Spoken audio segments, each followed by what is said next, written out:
Hey Rebel Rouser, I'm Alan Voivod, and this is Star Wars 7x7, episode number 1527. We are wrapping up our chronological look at the novel Star Wars Last Shot by Daniel Jose Elder, and with your with your top 7 takeaways. I swear to you, I'm going to get through the rest of this with little to no verbal hiccups, but we're just going to get to it. Your 7 top takeaways, and again, this novel has been out for a few months, so no spoiler warnings necessary, right? You know, it's just, you've had enough time. Anyway, here are the things that, as a story aspect of your experience of Star Wars, that you're probably going to want to know, particularly as they pertain to Han and Lando and some other elements that you might be familiar with from the movie. So first of all, this whole thing starts in the now period, just a couple of years after the events of the Aftermath novels, when Fyzen Gor attacks Bespin. And it makes it seem like it isn't actually Fyzen Gor. It turns out it is Fyzen Gor, and you don't find that out until later. But Lando is given 72 hours to find Fyzen Gor and find the Phalanx Redux transmitter, or everybody on Bespin will be killed. And so it turns out, as I said, this is a bit of a dodge because Fyzen Gor actually was there. He doesn't need to be found. He just needs help tracking down the transmitter. And so ultimately why Fyzen Gor is really there, because we know that he is going to launch this droid apocalypse that he's been talking about. So your second top takeaway is the fact that there is now a Calrissian Enterprises, and Lando is making all sorts of domestic droids, basically, like calf makers, for example, coffee makers. And it almost has a little bit of an Internet of Things vibe, in the sense that this is how Fyzen Gor is going to unleash his droid apocalypse, by having all of these household devices be the things that turn on all of their organic human masters. And it actually does put little Ben Solo at risk for a brief moment when his coffee maker decides that he is going to kill Ben Solo. Well, it's not just a coffee maker, it's a whole cuisine droid. But yeah, they managed to, of course, save the day. And so little Ben Solo gets to continue to live his life to become Kylo Ren and all that fun stuff. Now, your third top takeaway has to do with probably the most outrageous element of this novel. And this is the one where, look, if you're going to suspend disbelief anywhere, if you're going to be asked to do so, it's going to be to accept the possibility of an Ewok as a slicer or as a hacker. But I will say it's done because of what we're going to talk about in tomorrow's episode, which is just the fact that this is a darn fun novel to begin with overall. And the Ewok is actually one of a number of people that's being trained by Condor Kyle, and you might remember him from the Aftermath novels. He is now moved on from just being a slicer to being head of a counterintelligence situation within the New Republic, like a cyber warfare kind of situation. So he has trained a number of people, and Peekpa, the Ewok, is one of his most promising recruits. And so Peekpa gets taken on this mission to help out. And it turns out that Peekpa had a sister at the Battle of Endor who was saved by none other than Chewbacca. So there's a neat little adoring Ewok Wookiee situation that happens, which is a great little throwback to the events of Return of the Jedi.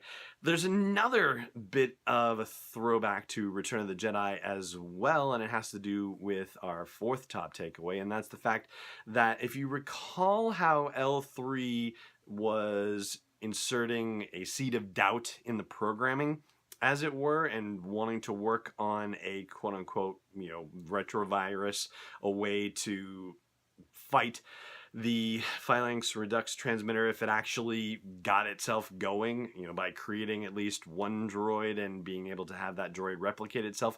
Well, the droids did replicate themselves and they became the L3 assault team. And not only did they happen to save Lando's bacon near the end of things, they also did it in a way that was reminiscent of Lando flying out of the Death Star as it was exploding behind him in Return of the Jedi.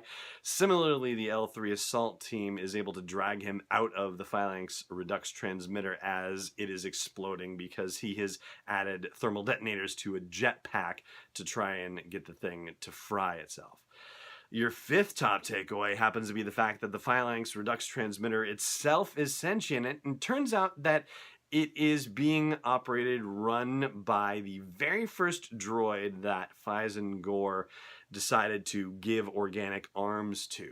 And so he's finally decided, I don't know that I really agree with what Faison has in mind anymore. And so it's actually trying to self-destruct itself and not being very successful. It's just ultimately shedding parts and behaving erratically. But unfortunately, it's not enough, but it does get its wish because Lando is able to blow it up after all.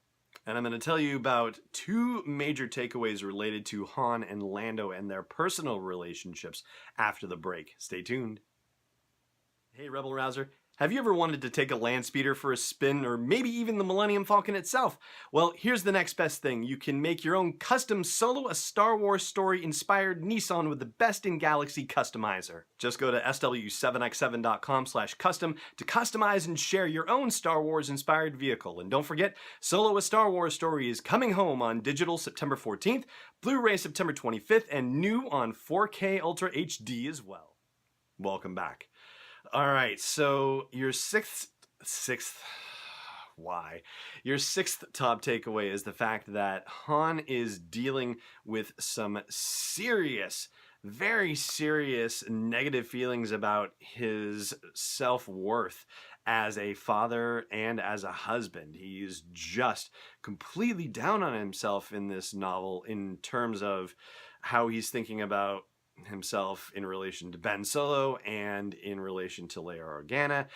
And, you know, all the other stuff that he's doing in the novel, he's doing just fine. So all of that's good. But just he can't figure out why he is so bad at being a dad. He actually is almost nervous about being a dad. Still, 2 years and change later, he's just having the worst time of it and having to beg for Leia's help with, you know, figuring out why he's so bad with this, but he can barely even talk about it because he just can't talk about his feelings. It's not something that he's really willing and able to do. Just constitutionally, he's not able to do it. And he manages to finally break through and crack a little bit with that toward the end of the novel, which is a very nice and poignant moment. And the seventh top takeaway is that Lando, who has been the freewheeling, free-loving smuggler and scoundrel for so long, actually makes a commitment to someone by the end of this novel. And her name is Kasha, and she is a Twi'lek. Twi'lek? Oh, God, I've heard it so many ways. So here we go with pronunciation on Star Wars 7x7 again. Anyway, he has said that, hey, you know, I am still a scoundrel. That's who I am, but I'm going to be your scoundrel. And it seems to be one that, you know, is presented as something that's going to take, as something that he is actually willing to settle down and commit to. And that, of course, has implications for us when we look at episode 9 and knowing that Billy D. Williams is going to return as Lando Calrissian. Is it possible that we will see Kasha Bastine in this movie as well? That would be rather fun to see him married and settled down with the same one that we saw him discover his love and affection for, or rediscover his love and affection for inside the novel Last Shot. I think that would be a tremendous way to tie the novel to the movie. So I hope they do manage to pull that off.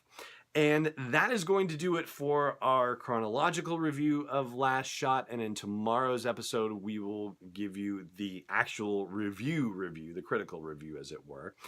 So for now, I just have to say thank you so much for joining me for this episode. And if you're not subscribing to the podcast, then by all means, subscribe to the podcast. Yeah, you can do that wherever you like to get it. Please do subscribe so that you get the next episode without even having to think about it. And the only other thing I have left for you to say is, Again, thank you, and may the Force be with you, wherever in the world you may be. This podcast is not endorsed or sponsored yet by Lucasfilm Limited, Disney, or 20th Century Fox, and is intended for entertainment and information purposes only. Star Wars, the Star Wars logo, all names and pictures of Star Wars characters, vehicles, and any other Star Wars-related items are registered trademarks and/or copyrights of Lucasfilm Limited or their respective trademark and copyright holders. May the Force be with them. All original content is copyright 2018 Star Wars 7x7. We hope you love it.